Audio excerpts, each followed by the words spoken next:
What's up gamers, DreamcastGuy here, and this is the first episode of a new series I'm trying out called Top 5 Worst, where we look at the bad side of good series. I'm considered a bit of a Final Fantasy fanboy just because I own all the games, I've collected all the strategy guides, and you know what?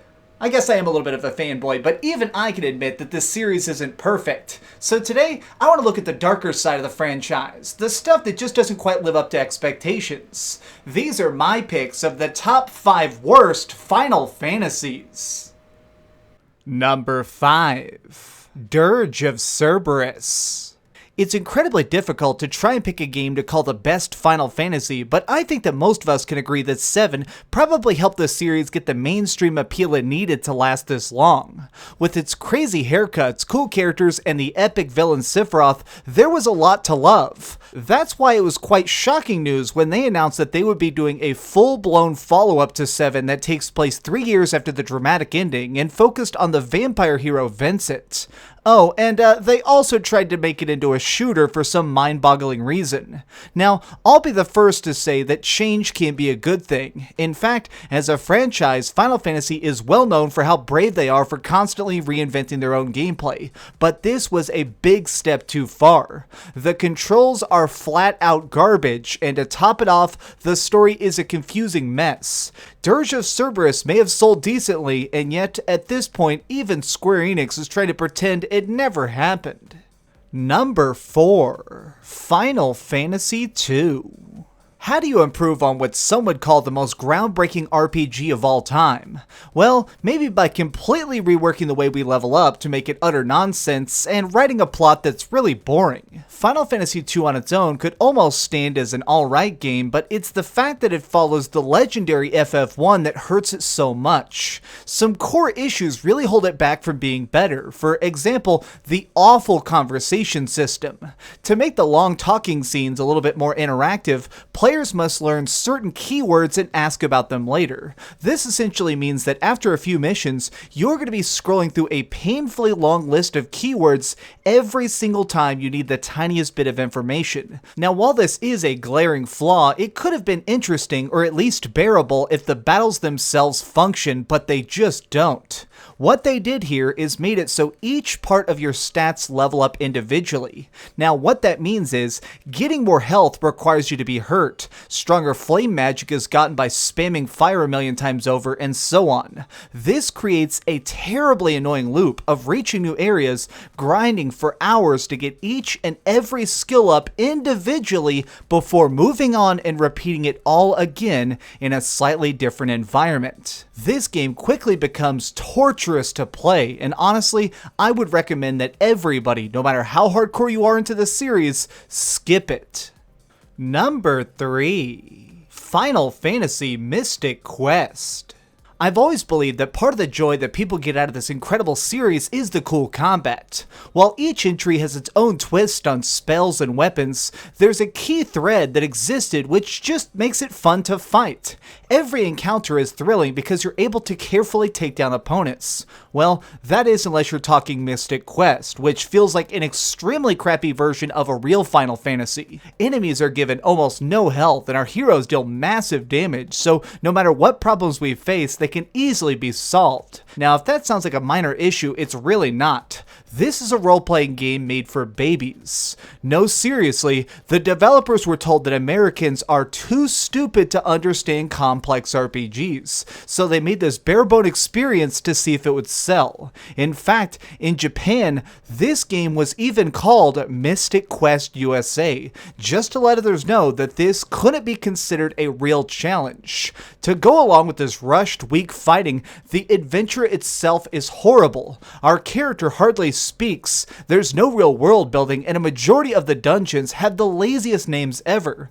The lack of clever writing or real sense of life badly hurts this journey, and it makes me even more aggravated when I realize that we got this instead of a real Final Fantasy. If I could travel back in time and yell at them for trying to shove out this total dumpster fire, I gladly would have.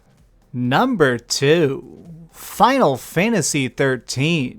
Sometimes you can grow to hate something not just because it purely sucks, but because it's badly designed and way too long. If 13 was shorter, I honestly think fans would have liked it more, because at least then it would have just been considered a confusing fraction of a game. Instead, it is remembered as an entire trilogy of painful cutscenes and terms like lusty and falsy being thrown around like we should care. It's sort of like going on a date with a super beautiful woman, but when you get to the restaurant, it turns out that this is a special event evening where you're going to be locked inside overnight. At the start, you're probably going to be cracking jokes and having fun with her, and yet, as the hours drag on, you'll surely feel your sanity begin to slip. Eventually, you'll probably start wanting to team up and stab waiters just to try and escape this prison of a diner. That is exactly how I felt about Final Fantasy XIII. Every continuing moment of this bizarre quest finds new ways to escalate the cringy annoyance of both combat and terrible story. I've actually beaten the entire 13 trilogy twice, because I wanted to make sure I fully understood it, and yet there's nothing there to get. Clearly, they made the first game way over budget, and that forced them to push out these bad follow-up games, just trying to make their money back. Square Enix has done some very shady business in the past, and yet I still think that this is extremely nasty even for them. Number 1. Final Fantasy All the Bravest.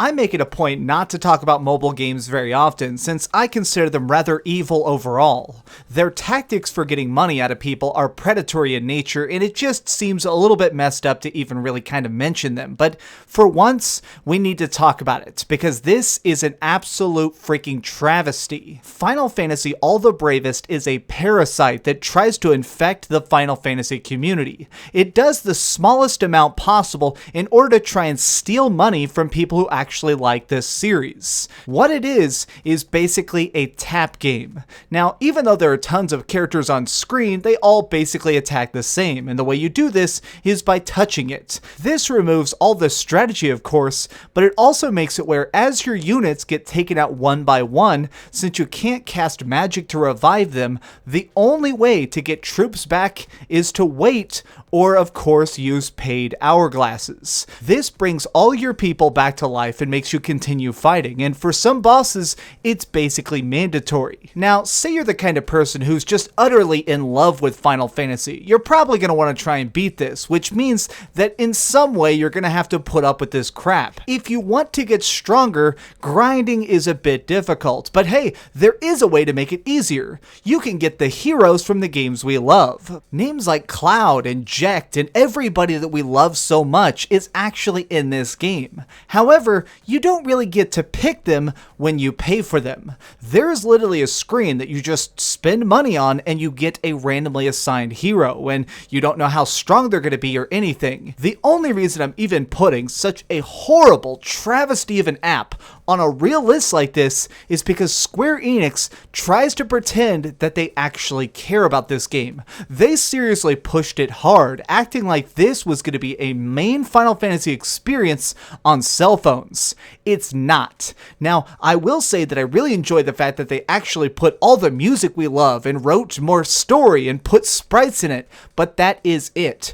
Every single little aspect of this requires you put in your credit card number. It's like they just decided to walk into a room and go, what is it that you enjoy most about Final Fantasy? Ah, the beautiful, vivid worlds. Okay, we'll charge for that. What is your favorite characters and heroes? Which ones do you relate the most to? Alright, we're going to charge the most for those. This game is broken to its very core to try and milk extra funds out of people, and it's aggravating to me because they could have done this right. Square Enix actually has a great team of developers, and they could have made a main Final Fantasy work on cell phones if they wanted to. They've already done some fantastic ports, but All the Bravest is nothing but an utter mess that is trying to screw you over. And for that reason, I'm going to get my pick as the absolute worst Final Fantasy. Did your favorite game make the list? Does that totally piss you off? Let me know in the comments down below. If you've got an idea for a future top 5, also tell me about it. If you enjoyed this video, please give it a like, share it with your friends, and subscribe if you haven't already. But do me the biggest favor of all and keep streaming. I want to say a giant special thank you to my friend Jocelyn. Obviously, she appeared in this video and it was great. She's been helping out with videos lately, and it's great. But she doesn't have a YouTube channel, so if you want to see more of Jocelyn, check out her Instagram, which is Nightwing spelled like this. It's got cool cosplay stuff, because she's actually a cool cosplayer. This is the only time you'll see her outside of a costume. Oh, hey! I was just playing a little bit of Grand Theft Auto on my Darth Vader PSP. Are you curious what I'm going to come out with next? Well, if you click this button, you'll be subscribed to be the first to know. Also, if you click over here and here, you can see my latest review and my latest top 10. I promise, it was super good. Or it was really bad and I'm sure you can just make fun of me in the comments. Either way, it'll be a lot of fun. Thanks so much for watching.